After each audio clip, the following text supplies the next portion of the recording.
The third place that we find the 144,000 is in Revelation 15 and verses 2 through 4.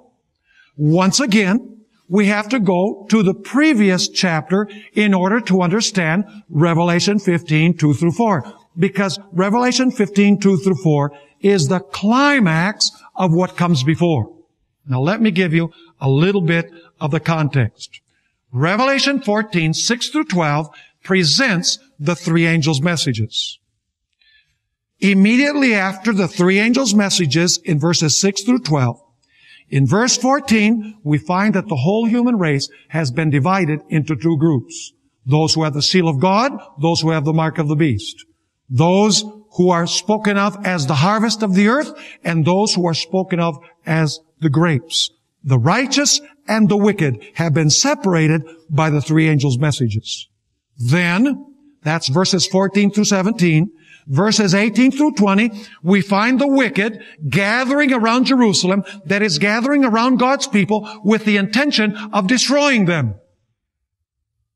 But then we find that some beings that come riding horses, they trample on the winepress. Chapter 19 explains that those who are riding these horses that trample upon the wicked symbolically represent Jesus Christ and His angels who come to deliver His people from the death decree. And then, in chapter 15, verses 2 through 4, you have a group that were victorious over the beast, over his image, over his mark, and over the number of His name.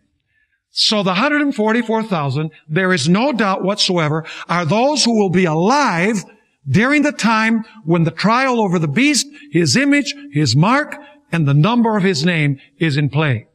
They will be alive when Jesus comes in power and glory, according to the context that we've clearly studied from the book of Revelation. Now we need to take a closer look at this group. And in order to understand them, we need to study the sequence of events that lead to the climax that we spoke about in these three contexts.